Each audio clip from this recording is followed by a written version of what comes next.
नमस्कार, स्वागत है आप सभी का बड़ी खबर में और मैं हूं आपके साथ ज्योति।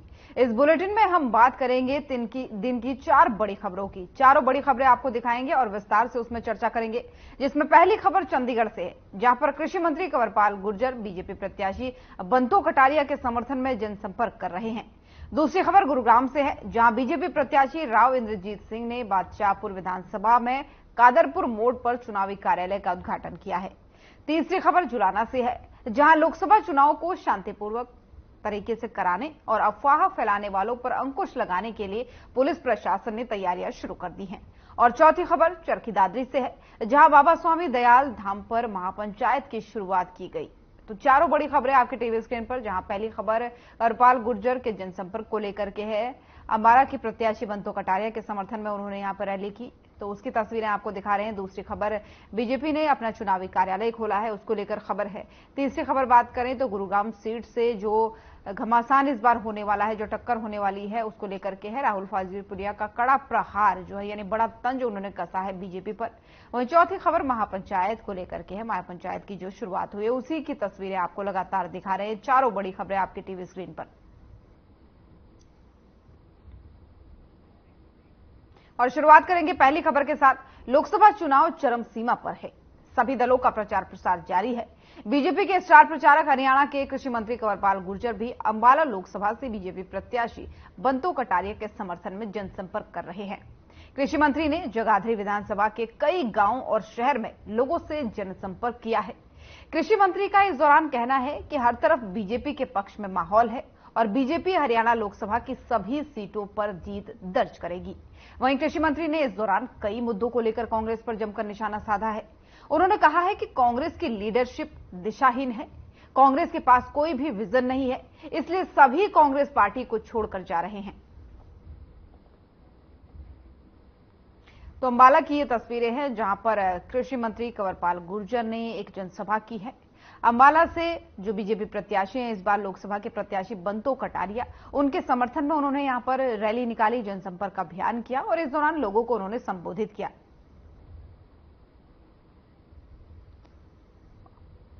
और विपक्ष पर भी इस दौरान कांग्रेस की लीडरशिप है, वो स्वयं ही दिशाहीन थी और उसमें नेतृत्व देने की योग्यता उसके पास नहीं है। इसलिए जो योग्य लोग हैं वो आज कांग्रेस को छोड़ के जा रहे हैं। उनके पूर्व के जो सीएम हैं वो तक भी पार्टी को छोड़ के चले।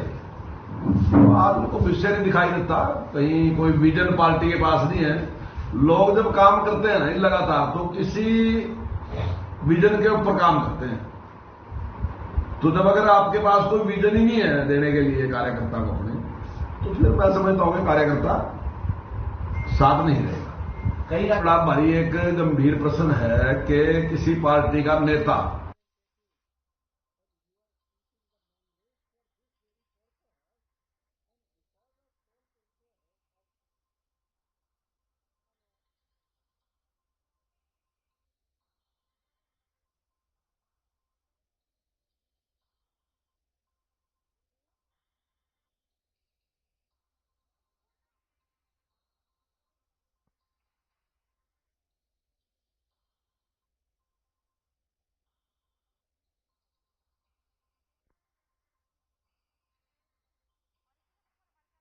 तोमर प्रवक्ता बीजेपी हमारे साथ जुड़ चुकी हैं। वैशाली जी, बहुत बहुत स्वागत है सबसे पहले तो आपका। जी धन्यवाद। वैशाली जी, कुछ ही समय बचा, अब ज्यादा दिन नहीं बचे हैं, यही कोई 15-20 दिन बचे हैं जब हरियाणा में चुनाव होंगे। तो हरियाणा की सरकार कितनी तैयार है या बीजेपी कितनी तैयार है? और दूसरी तरफ जो है, लगातार बीजेपी के नेता जो भी जा रहे हैं वो कह रहे हैं कि कांग्रेस दिशाहीन है, नेतृत्वहीन है। ऐसा कैसे लगता है आपको? जी बिल्कुल, आप देखिए किस तरह से उनके जो राष्ट्रीय नेता हैं, युवराज हमारे शहजादे राहुल गांधी जी, जिसके पीछे उनकी पूरी कांग्रेस पार्टी चल रही है। तो आप खुद ही इस चीज का आंकलन कीजिए या जनता भी इस चीज का आंकलन करे कि क्या उनका विजन है, क्या राष्ट्रीय हित का उनका विजन है, क्या वो देश हित में कभी कोई कार्य कर पाएंगे? जो देश विरोधी लोग हैं, जिनकी मानसिकता देश विरोधी है, जो देश विरोधी नारे लगाते हैं कि भारत तेरे टुकड़े होंगे, हम शर्मिंदा हैं, और तेरे कातिल जिंदा हैं, ऐसे लोगों को वो टिकट देते हैं, कन्हैया जी को वो टिकट देते हैं जो देश विरोधी नारे लगाते हैं, और जिसमें कोई भी, आप किसी भी उनके मैनिफेस्टो को उठा के देख लीजिए, उसमें एक भी चीज ऐसी देखने को नहीं मिलेगी आपको जो इसमें विजन हो, जिसमें सोच हो, जिसमें दूरदर्शिता हो, जिसमें ये दिखता हो कि देश के कल्याण के लिए कुछ हो, देश की उन्नति के लिए कुछ हो, गरीब लोगों के लिए कुछ हो, आदिवासी लोगों के लिए कुछ हो, पिछड़े लोगों के लिए कुछ हो, ओबीसी लोगों के लिए कुछ हो। वो पार्टी जो है वो एक ही एजेंडे पे काम कर रही है, देश के बंटवारे की, देश को पीछे जाने की, देश में दोबारा से इस तरह की मानसिकता फैलाने की, लेकिन वैशाली जी, लोग प्रेम से ना रहें। वैशाली जी, एक तरफ आपने कहा जो शहजादे हैं उनके पीछे पीछे पूरी कांग्रेस चल रही है, लेकिन दूसरी तरफ कांग्रेस भी प्रधानमंत्री जी को वो कहती है कि ये तो शहंशाह है, ये तो महलों में रहते हैं, आप उसे शहजादा कह रहे हैं जो 4000 किलोमीटर की पैदल यात्रा करते हैं, कश्मीर से कन्याकुमारी पैदल जाते हैं, लोगों से मिल रहे हैं। ऐसा प्रियंका गांधी का कहना है कि वो तो शहंशाह है, वो तो महलों से बाहर ही नहीं निकलते। आप हम इस उम्र में भी, इस आयु में भी, आप हमारे मोदी जी का, हमारे प्रधानमंत्री जी का देश का विजन देखिए क्या है। उन्होंने आज जो चरमराती हुई, लड़खड़ाती हुई अर्थव्यवस्था हमें कांग्रेस ने दी थी, आज हमारे माननीय प्रधानमंत्री मोदी जी ने उसे 5वें स्थान पर लेकर आए हैं। और उनके बाद भी उनका ये विजन है, उनकी ये सोच है कि हमें देश की अर्थव्यवस्था को बढ़ाना है। 25 करोड़ लोगों को आवास दिए गए हैं। इन्होंने क्यों नहीं सोचा कभी इस तरह से, बताइए आप। हमेशा पहले सरकार में योजनाएं बनती थी, लेकिन वो जमीन तौर पर कभी नहीं उतरती थी।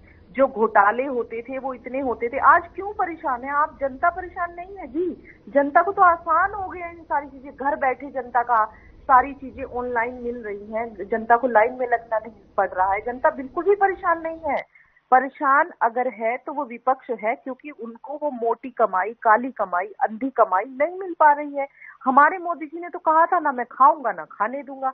अब वो तो परेशान उनसे, चाहे वो कोई भी है, कोई नेता है, कोई मंत्री है, कोई विधायक है, या कोई भी व्यक्ति है, वो ही परेशान है उनसे, जिसको सिर्फ खाने को नहीं मिल रहा है, जिसको काली कमाई नहीं मिल रही, जिसको भ्रष्टाचार करने को नहीं मिल रहा है, जिसको व्यभिचार करने को नहीं मिल रहा। वो देश के प्रधानमंत्री तो साफ छवि के हैं और इस देश को उन्नति के रास्ते पर आगे लेके जा रहे हैं और इसको विश्व गुरु बना रहे हैं। ठीक है वैशाली जी, बहुत बहुत धन्यवाद आपका तमाम सारी जानकारियों के लिए। और बीजेपी प्रत्याशी राव इंद्रजीत सिंह ने बादशाहपुर विधानसभा में कादरपुर मोड़ पर चुनावी कार्यालय का उद्घाटन किया है। इस दौरान बड़ी संख्या में ग्रामीण इलाके से आए लोगों ने उनका स्वागत किया, तो वहीं कई सोसाइटी की आरडब्ल्यूयू भी पहुंची और राव इंद्रजीत सिंह का भव्य स्वागत किया। राव इंद्रजीत सिंह ने इस मौके पर लोगों का धन्यवाद किया और कहा कि ग्रामीण इलाकों से तो लोग ज्यादा वोट करते ही है और शहरी इलाकों से भी लोग ज्यादा वोट करें। उन्होंने लोगों से अपील की। वहीं राव इंद्रजीत सिंह ने कहा कि केंद्र सरकार की तरफ से तमाम ऐसी योजनाएं चलाई गई जो आज लोगों को फायदा दे रही हैं और यही कारण है कि धरातल पर लोग उसका फायदा उठा रहे हैं।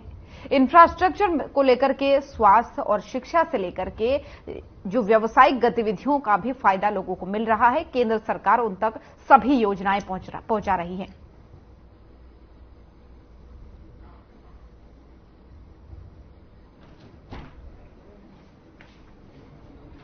देखो, आप देख रहे हैं सब वर्ग के लोग आए हुए, सब मजहब के लोग आए हुए, सबने हमारे को समर्थन देने का आश्वासन दिया है। मैं समझता हूँ कि अच्छा खासा दिन हमारा शुरू हुआ है। बादशाहपुर का दफ्तर का जो खुलाना है अच्छा रहा है, अच्छा संकेत दे रहा है। देखो, हम तो ना शहरियों से ना देहातियों से, हम तो भारतवासियों से वोट मांगे। हाँ, वो भी आ रहे हैं, उनका तो संपन्न हो ही गया, अब हमारे लिए मदद करने आए हुए हैं, उनका शुक्रिया।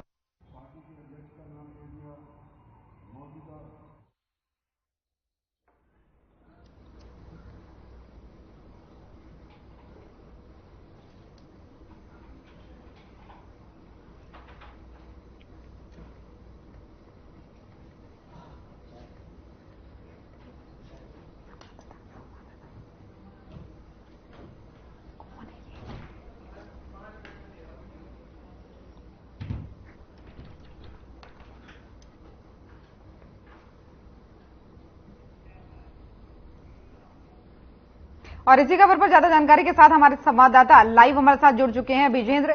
बीजेपी की तैयारियां आप कैसी देख रहे हैं, क्योंकि लगातार विपक्ष वो तंज कस रहे हैं, वो कह रहे हैं कि हमने लोगों को सेवाएं दी हैं, योजनाएं पहुंचाई है, तो क्या इस बार इन योजनाओं के दम पे कैसा माहौल बनता हुआ आप देख पा रहे हैं? देखिए, गुरुग्राम लोकसभा की बात करें तो राव इंद्रजीत सिंह लगातार चुनावी दौरे कर रहे हैं। अलग अलग गांव शहर में लगातार उनके दौरे देखे जा सकते हैं और काफी दिनों से वो चुनावी मैदान में है, प्रचार में जुटे हुए हैं। हालांकि आपको बता दें कि जो कांग्रेस के प्रत्याशी हैं वो काफी देर में कैंडिडेट उन्होंने उतारा है और अभी तक आपको मैं बता दूं कि जिस तरह से भाजपा का माहौल यहाँ पर बनते नजर आ रहा है, फिलहाल इस तरह की तस्वीरें सामने आ रही कि लगातार जो भाजपा का माहौल है वो देखा जा रहा है और लगातार लोग समर्थन दे रहे हैं। राव इंद्रजीत ने जिस तरह से बताया कि लोगों का उनको समर्थन लगातार मिल रहा है जहां भी जा रहे हैं। और सबसे बड़ी बात है कि जो मोदी सरकार की योजनाओं की बात कर रहे हैं कि मोदी सरकार द्वारा जो भी योजनाएं चलाई जा रही है उससे जनता को फायदा पहुंच रहा है। और ऐसे में हालांकि विपक्ष लगातार इन चीजों को नकार रहा है। विपक्ष लगातार 400 पार की बात पर भी तंज कस रहा है कि 400 पार का नारा जो दे रहे हैं भाजपा, उस पर भी तंज कस रहा है। हालांकि अब ये चुनावी रण लगातार जारी है और ऐसे में देखिए 4 जून को साफ हो पाएगा कि दिल्ली का रास्ता किसको दिखाया गया है जनता ने। फिलहाल तो जनता जनार्दन ये तय कर पाएगी कि किसको जीत का सेहरा 4 जून को पता चल पाएगा। जी ज्योति। बिल्कुल विजेंद्र, ये तो 4 जून को ही पता चलेगा, लेकिन अहम सवाल यहाँ पर ये हो जाता है राव इंद्रजीत की अगर हम बात करते हैं, उनके सामने बड़े नाम है इस बार भी। फाजिल पुरिया की अगर हम बात करते हैं, हालांकि अन्य दल उन पर तंज कस रहे हैं, लेकिन एक युवा नेता के तौर पर उनको देखा जाए और उनकी फैन फॉलोइंग देखा जाए तो बड़ी संख्या में है। और इस बीच तो वो कई प्रहार करते हुए भी नजर आ रहे हैं। वो कह रहे हैं कि इस बार तो सफाया करना ही है बीजेपी का, गुरुग्राम सीट से तो निश्चित तौर पर अपनी जीत बता रहे हैं। तो कैसा इसको लेकर के क्या आपका सोचना है? क्या फाजिल पुरिया कुछ उभर करके एक नाम बड़ा है उस इलाके में, या फिर उसको कलाकार के तौर पर ही लोग जनता देखती है? देखिए, फाजिल पुरिया भी देखिए फिलहाल नया चेहरा है और ऐसे में जेजेपी ने उनको टिकट दिया है। हालांकि वो चुनावी दौरे कर रहे हैं, युवा है और जोश है उनमें और लगातार ये बात कर रहे हैं कि बदलाव का दौर है, कि युवाओं को मौका दिया जाना चाहिए। और लगातार वो राव इंद्रजीत पर तंज भी कसते आए हैं कि 20 साल लगातार उन्होंने यहाँ राजनीति की है, सांसद बनते आए हैं, मंत्री बनते आए हैं, लेकिन गुरुग्राम लोकसभा का विकास नहीं किया है। मेवात में कई योजनाएं थी, रेल की सीटी बनने वाली बात कही गई थी और तमाम उस पर तंज कसते नजर आए हैं। साफ सफाई को लेकर गुरुग्राम में, हॉस्पिटल को लेकर और कई तरह की समस्याएं गुरुग्राम की लगातार गिनवा रहे हैं और लगातार राव इंद्रजीत को घेर रहे हैं। देखिए, युवा चेहरा है, चुनावी मैदान में उतरा है और लगातार जनता के बीच भी जा रहा है, लेकिन ये एक बड़ी चुनौती है। राव इंद्रजीत को हराना बड़ी एक चुनौती है, क्योंकि जिस तरह से लगातार अहिरवाल जो बेल्ट है, लगातार उसका दबदबा राव इंद्रजीत का वहां पर रहा है। लगातार वो सांसद रहे हैं, मंत्री रहे हैं, अभी तक कोई नया चेहरा वहां पर अभी इस सीट को जीत नहीं पाया है। कांग्रेस के दिग्गजों को भी कई बार हरा चुके हैं। तो ऐसे में बड़ी एक चुनौती है विपक्ष के लिए, चाहे जेजेपी हो चाहे कांग्रेस हो, उनको हराना, क्योंकि लगातार वो विकास की बात कर रहे हैं। गुरुग्राम में जिस तरह से सोना एलिवेटेड हाईवे बनाया गया और ऐसे में द्वारका एक्सप्रेस की वो बात कर रहे हैं और ये भी बात कर रहे हैं कि जो केएमपी है उसके साथ साथ रेलवे कॉरिडोर बनाया जाएगा जिससे लोगों को रोजगार मिलेगा, फायदा मिलेगा। कई तरह की योजनाएं राव इंद्रजीत सिंह मंच के माध्यम से बता रहे हैं, लोगों को बता रहे हैं कि, और सबसे बड़ी बात है वोट की अपील भी कर रहे हैं कि गर्मी का मौसम है, ऐसे में जो वोटर है वो जरूर वोट करें, चाहे ग्रामीण क्षेत्र के वोटर हैं, शहरी क्षेत्र के वोटर हैं, वोट डालने जरूर जाएं। तो कहीं ना कहीं जिस तरह से लगातार जो चुनावी रण चल रहा है, गुरुग्राम लोकसभा की बात करें तो राव इंद्रजीत को हराना काफी मुश्किल सा लग रहा है और ऐसे में एक बड़ी चुनौती है विपक्ष के लिए इस चुनाव में। जी बिल्कुल, चुनौती तो है ही, लेकिन जिस दबदबे की आप बात कर रहे हैं विजेंद्र, उस दबदबे को चुनौती देने कांग्रेस ने राज बब्बर को उतारा है। हालांकि कई सारे बीच में कलह हुए, अंतर कलह की बातें सामने आई। कैप्टन अजय यादव जो हैं वो नाराज दिखाई दिए, खुल के उन्होंने अपनी नाराजगी भी जताई। तो ऐसे में कलाकार की बात करें तो अभिनेता वो भी हैं, लेकिन वो बड़े नेता भी माने जा सकते हैं। तो क्या वो उनकी टक्कर में है? क्योंकि फाजिल पुरिया को आपने अच्छे से बताया कि क्या कुछ उनकी छवि है और क्या कुछ उनके अपने मुद्दे हैं, लेकिन राज बब्बर की जहां बात आती है, क्या वहां पर थोड़ा टक्कर देने लायक स्थिति है? देखिए, सबसे बड़ी बात है कि राज बब्बर भी कांग्रेस से लगातार वो सांसद भी रहे हैं और यूपी के अध्यक्ष भी रहे हैं, तो कई बार राज्यसभा सांसद हो रहे हैं, तो कहीं ना कहीं बड़ा चेहरा है वो भी। और साथ ही साथ लगातार जब भी अभी भी प्रेस कॉन्फ्रेंस राज बब्बर ने की है, साफ तौर पर जब मीडिया ने उनसे सवाल पूछा कि रावेंद्रजीत का मुकाबला कैसे करेंगे, लगातार उनका दबदबा रहा है, लेकिन साफ तौर पर वो उनका ये जवाब कि आप बाहरी कैंडिडेट है, इस तरह की बात विपक्ष कर रहा है, सत्ता पक्ष कर रहा है कि बाहरी कैंडिडेट है, तो साफ तौर पर उनका ये कहना है कि वो बाहरी नहीं है और यहीं हरियाणा में उनकी रिश्तेदारी है, हरियाणा में उनका जुड़ाव है, अपने पिता का जुड़ाव उन्होंने बताया और साफ तौर पर बताया कि मैं चुनाव लड़ने नहीं आया हूं, मैं लोगों के दिल में जगह बनाने आया हूं। इस तरह का बयान राज बब्बर दे रहे हैं और फिलहाल अभी कोई बड़ी जनसभा नहीं हुई है। हालांकि नामांकन वाले दिन एक जनसभा की गई थी, वहां भी भीड़ काफी कम थी, कुर्सियां खाली थी और लगातार जो जेजेपी और बीजेपी ने उसका भी तंज कसा।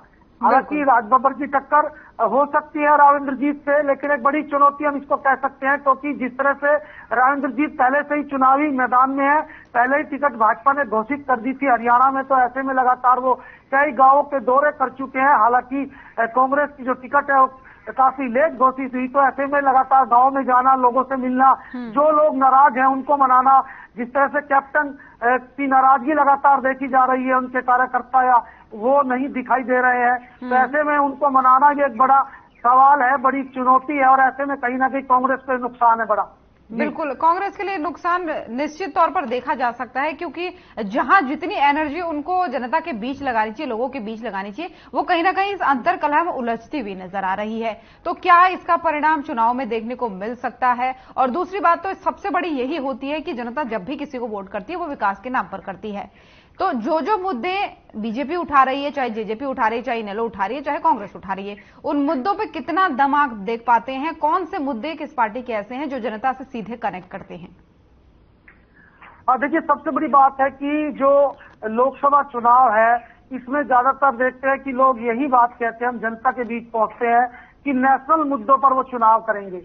नेशनल मुद्दों को देखते हैं कि भाजपा ने जो नेशनल मुद्दे है, चाहे 370 की बात करें, राम मंदिर की बात करें, तो कई तरह के मुद्दे, 3 तलाक की बात करें, बड़े जो मुद्दे हैं उनकी बात कर रही जनता। लेकिन कुछ लोग ऐसे भी हैं जो कि स्थानीय मुद्दों की बात करते हैं कि हमारे यहाँ गुरुग्राम में 2017 में हॉस्पिटल को तोड़ दिया गया था, मात्र एक ही हॉस्पिटल था, दूसरा सेक्टर 10 में है, काफी दबाव हॉस्पिटल पे है, तो ऐसे में हॉस्पिटल का मुद्दा है, काफी साल बीत चुके हैं। साफ सफाई गुरुग्राम में नहीं है, साफ सफाई गुरुग्राम में बिल्कुल भी नहीं है, इस तरह का मुद्दा है। सीवर पानी और कई तरह के इस तरह के मुद्दे हैं जो जनता से जुड़ते हैं और जनता सवाल भी पूछती है कि जो हमारे सांसद है या जो अब चुनावी मैदान में वो उनके लिए क्या करेंगे। तो कहीं ना कहीं मुद्दों की भी बात होगी इस चुनाव में और ऐसे में टक्कर हम कह सकते हैं कि कांग्रेस की और भाजपा की टक्कर हो सकती है, लेकिन एक बड़ी चुनौती के साथ। बिल्कुल जी। लेकिन जिस तरीके से चुनावी कवरेज है, हम लोगों तक हर एक अपडेट पहुंचा रहे हैं। विजेंद्र, बात करें रोहतक सीट की, तो रोहतक सीट से कई सारे लोगों ने ये शिकायत की थी कि क्षेत्र में जो प्रतिनिधि हैं यानी जो सांसद है वो नहीं पहुंचते हैं। कई सारी ऐसी बातें निकल करके सामने आई थी। लेकिन जब हम गुरुग्राम सीट की बात करते हैं तो लोगों की तरफ से कैसा रिस्पॉन्स आता है अपने प्रतिनिधि जो उन्होंने चुन करके संसद में भेजा है उसके प्रति? क्या वो क्षेत्र में जाते हैं, क्या वो लगातार लोगों से मिलते हैं, या फिर सिर्फ ये चुनावी माहौल है? और देखिए, सबसे बड़ी बात है, विपक्ष लगातार ये बात कहता है कि रावेंद्रजीत चुनाव के समय में ही बाहर निकलते हैं और लगातार वो अपनी कोठियों में या गोल्फ को खेलने में बिजी है, इस तरह का तंज विपक्ष करता है। जेजेपी के जो राहुल फाजलपुरिया है वो भी अपने मंच से लगातार इसी तरह का तंज कस रहे हैं, कांग्रेस भी इसी तरह का तंज कस रही है। तो ऐसे में जनता भी कुछ नाराज देखने को मिलती है कि जो राव साहब है वो लगातार जनता के बीच नहीं रहते। लेकिन सबसे बड़ी बात है कि लोकसभा का जो क्षेत्र है वो काफी बड़ा होता है और 9 विधानसभाएं लगती हैं। ऐसे में गांव-गांव जाना, सभी तमाम जगहों पर जाना काफी मुश्किल होता है। लेकिन 5 साल में एक बार विधानसभाओं में आकर अगर सांसद विधानसभा में जाता है तो कहीं ना कहीं जनता से रूबरू होता है, उनकी समस्याएं जानता है, क्या समस्या है, क्या जनता कहना चाह रही है, आमने सामने बैठकर बात होती है, तो कहीं ना कहीं जो वोटर है, जो जनता है, वो अब संतुष्ट हो सकती है। लेकिन अगर सांसद नहीं पहुंचता तो कहीं ना कहीं नाराजगी चुनाव में देखी जा सकती है। जी ज्योति।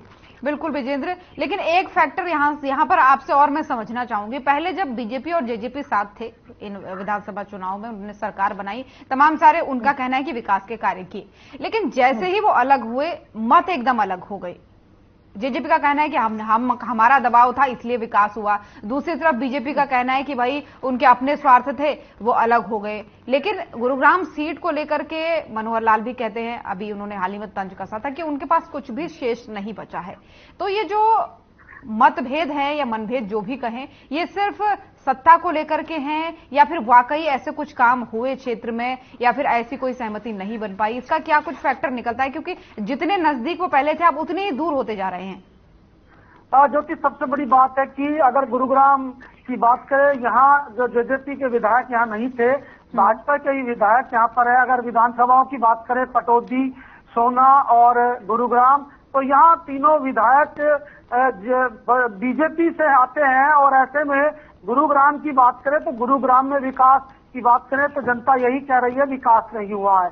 और ऐसे में प्रदेश की बात करें तो प्रदेश में मनोहर लाल जब मुख्यमंत्री थे तो लगातार ये बात कहते आए थे कि जो तमाम योजनाएं हैं, जो गरीबों के लिए योजनाएं चलाई जा रही हैं, तमाम योजनाओं का फायदा लोगों को मिल रहा है। लेकिन विपक्ष लगातार यही तंज कसता है कि लोगों को मुद्दों से भटका रही है भाजपा मुद्दों पर बात नहीं कर रही है, भाजपा लगातार गुमराह कर रही है। तो कहीं ना कहीं जनता का जो सवाल है, जनता, अब देखो चुनाव आ चुके हैं, जनता सवाल अब सीधा पूछेगी। जनता के दरबार जब वोट मांगने जाएंगे, उनकी चौखट पे जाएंगे, चाहे भाजपा हो, कांग्रेस हो, इनेलो हो या जेजेपी हो, जनता सवाल पूछेगी और सत्ता पक्ष से ज्यादा पूछेगी कि उन्होंने 5 साल में उनके लिए क्या किया, उनका जो इलाके का जो समस्या थी उसका निवारण हुआ नहीं हुआ।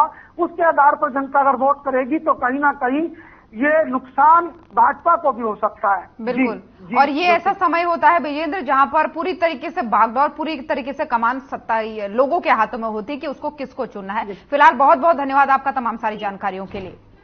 तो चलिए खबरों में आगे बढ़ेंगे। लोकसभा चुनाव को शांतिपूर्वक कराने के लिए और अफवाह फैलाने वालों पर अंकुश लगाने के लिए पुलिस और प्रशासन ने तैयारियां शुरू कर दी हैं। आपको बता दें कि पुलिस अधीक्षक सुमित कुमार के मार्गदर्शन में और उप पुलिस अधीक्षक डीएसपी जितेंद्र सिंह के नेतृत्व में जुलाना शहर और गांव में फ्लैग मार्च निकाला गया। वहीं पुलिस प्रशासन की तरफ से लगातार जो है फ्लैग मार्च निकाले जा रहे हैं और इस दौरान लोगों से भयमुक्त मतदान करने की अपील भी की जा रही है।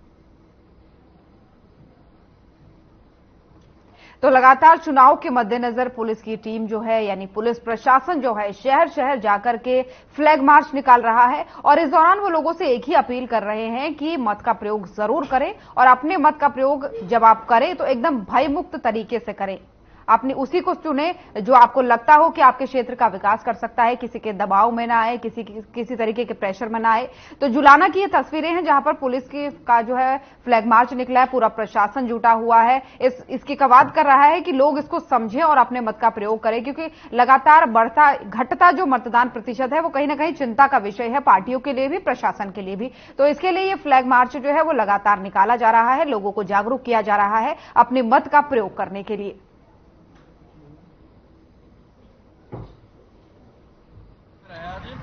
ताकि एरिया में सुख शांति बनी रहे और जो भी अपने लोकसभा इलेक्शन नजदीक आए हुए हैं तो सभी निष्पक्ष होकर और निडर होकर सभी वोटिंग कर सके एरिया में, कोई भी इस तरह का कोई, इसलिए हम फ्लैग मार्च निकाल रहे हैं। धन्यवाद।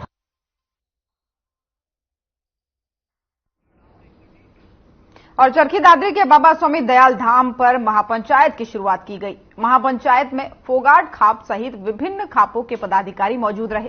फोगाट खाप प्रधान बलवंत नंबरदार की अध्यक्षता में महापंचायत चल रही है।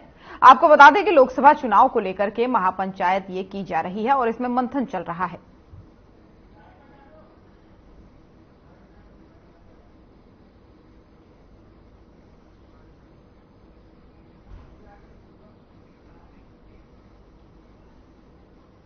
तो बड़ी खबर देख रहे थे आप। बुलेटिन में फिलहाल इतना ही। नमस्कार।